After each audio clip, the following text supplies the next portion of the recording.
Nesta aula, o Rui vai rever a Antiguidade Clássica e a Idade Média. Roma é a grande herdeira da cultura grega e a Idade Média é a época do nascimento da Europa. Acompanhe com o Rui as principais características desses períodos. Salve, Letícia! Salve, pessoal! Hoje estamos então entrando na nossa fase de revisão. Revisão na qual tentaremos abordar aí alguns aspectos da Antiguidade Clássica e da Idade Média. A ideia geral é mais ou menos a seguinte: procure, nessa fase de revisão, não ficar tentando se deter em pequenos detalhes, em pequenas coisas. Não se esqueça daquela visão que muita gente erradamente tem de história, de que saber nomes e datas é saber história. Nunca foi, nunca o será. História é aquilo que você diz a respeito do fato. O fato é o objeto da história, mas a história propriamente dita é a análise desse fato, e não o fato em si.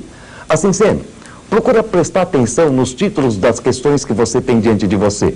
Por exemplo, a palavra mercantilismo significa o quê? Significa um radical que vem aí de mercadoria. Você vai lembrar então de circulação de mercadoria. A partir desses pequenos conceitos e desses pequenos raciocínios, você vai conseguir guardar uma quantidade maior de informação e vai tomar cuidado com as conceituações das respostas que você vai dar na hora do vestibular. Em termos aí de Antiguidade Clássica, nós temos muita coisa a revisar com vocês. Nós escolhemos apenas 2 itens que são muito tradicionais e cuja incidência nos vestibulares é bastante grande. Falar, por exemplo, a respeito da democracia grega, da democracia da cidade de Atenas. Democracia essa, como a gente observa, é implantada inicialmente por um sujeito de nome Clístenes. Clístenes, que é o último tirano da cidade de Atenas.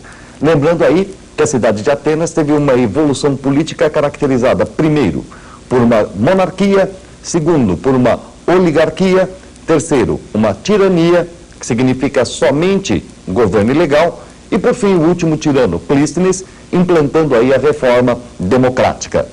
A democracia de Clístenes tem alguns princípios básicos, e vejam só quais são. Primeiro, participação direta, traduzindo, ou seja, o cidadão vai participar e escolher diretamente os seus representantes.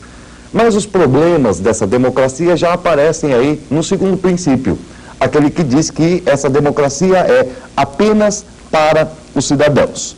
Se a gente for analisar aí, nos dias de hoje, esses dois princípios, a gente vê que eles são relativamente claros. A gente quer participar diretamente e só quer, claro, que os cidadãos participem. Só que existem restrições à cidadania na cidade de Atenas. No fundo, essa democracia acabou sendo a democracia de uma minoria da população da cidade. Uma média, e falar em números na antiguidade é muito difícil, mas fica aí uma média de mais ou menos 10% da população com direitos políticos. O resto considerado estrangeiro, meteco, estrangeiro. A democracia também impede a participação da mulher. A mulher não é considerada ser político, ser pensante, portanto, não vai participar da democracia. E, claro, marginalizam-se também os escravos, que tornam possível essa democracia. Apesar de tudo isso, nós não podemos falar que esses sejam defeitos da democracia ateniense, mas algumas ressalvas. O Clístenes ainda atribui-se a ele uma reforma que impedisse o retorno da tirania. Essa reforma é conhecida aí pelo nome de ostracismo. O ostracismo corresponde a uma forma de exílio político a qualquer indivíduo que seja considerado perigoso à democracia ateniense. É levado então para a Assembleia Popular, chamada Eclésia, e lá os cidadãos, instruídos com um pedaço de ostracon, ou seja, um pedaço de cerâmica com formato de ostra nas mãos, vão acabar votando se esse indivíduo deve ou não deve ser punido, deve ou não ser ostracizado. Ostracizado significaria que ele teria que sair da cidade por uma média de 10 anos. Todavia, sem perder suas propriedades e sem perder também os seus direitos políticos. Quer dizer, ele poderia viver no exterior com os rendimentos que ele oferisse na cidade e quando ele voltasse 10 anos depois, ele se reintegraria à democracia como se nada tivesse acontecido. Então, olha lá, o ostracismo, forma de exílio político votado pela Eclésia.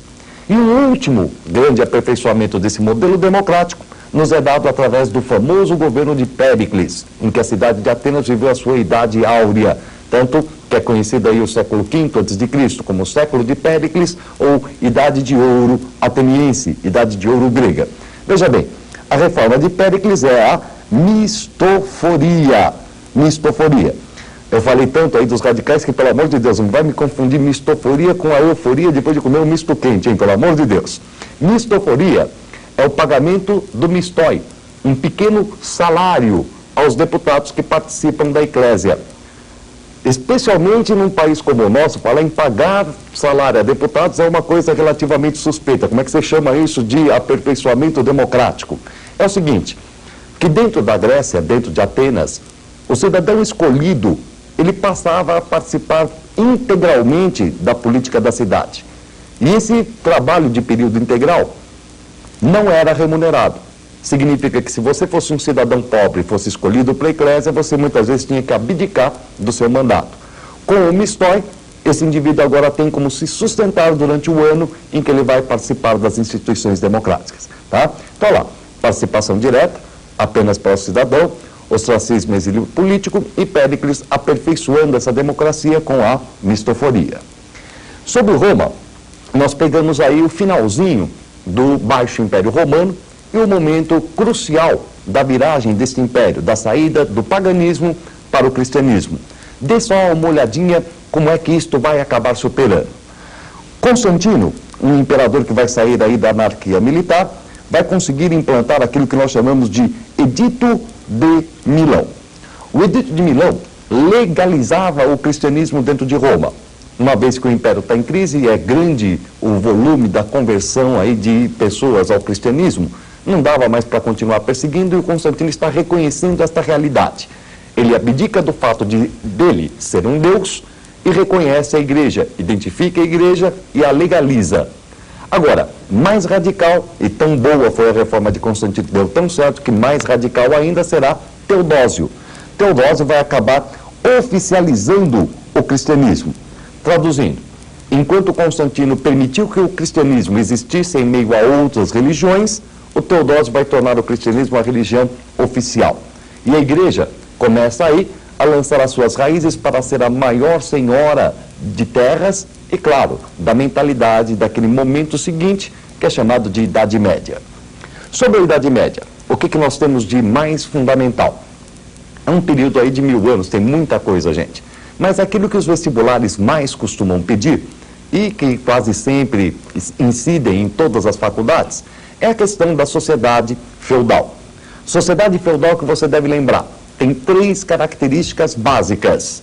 Uma economia autárquica, uma sociedade de ordens ou estamental e uma descentralização do poder.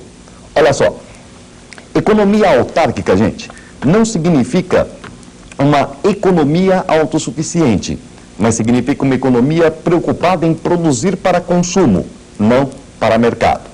Ela está centrada e baseada naquilo que nós chamamos de obrigações servis, no trabalho que o servo faz dentro do manso. Então, o servo, através dessas obrigações, está obrigado à corveia, tá? Corveia, que corresponde a alguns dias de trabalho por semana que ele presta para o senhor, a talha, uma parte dos rendimentos que ele tira do seu próprio manso, e as banalidades.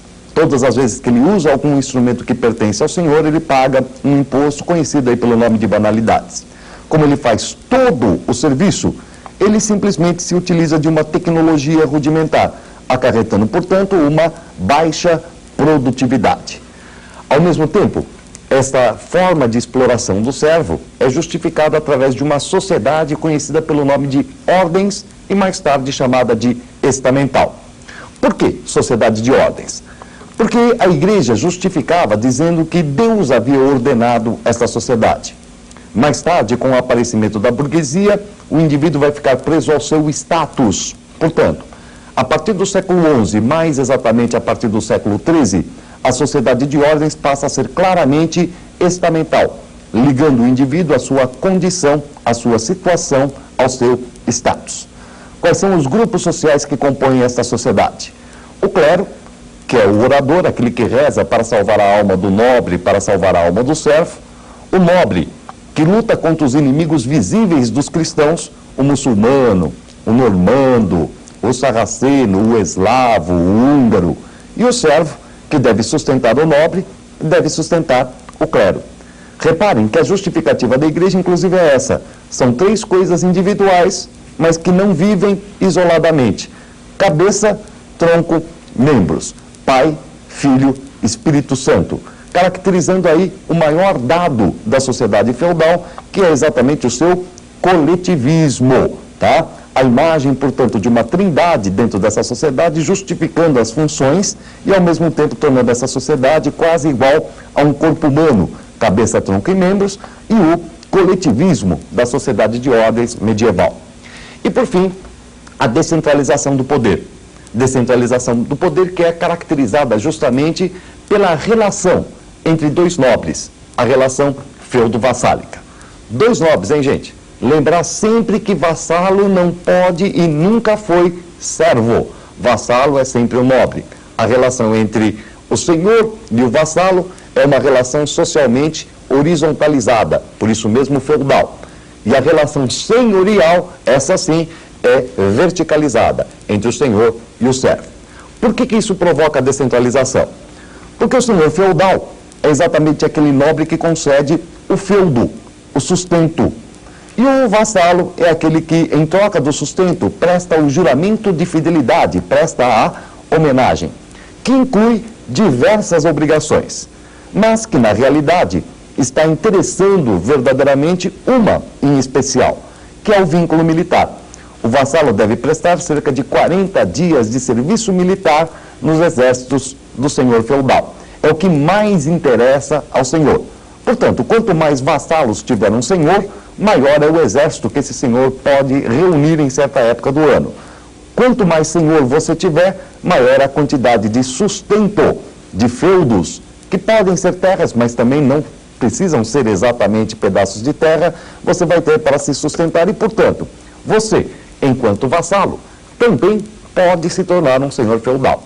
Lembre-se, durante toda a Idade Média, um motivo, inclusive, da Guerra dos 100 Anos, é o fato do rei da Inglaterra, veja, o rei da Inglaterra ser vassalo do rei da França.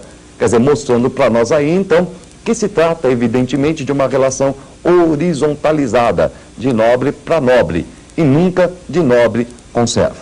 E por falar em servos, esse seu humilde aqui vai parando por hoje, entregando a bola para a Letícia. É com você, Letícia.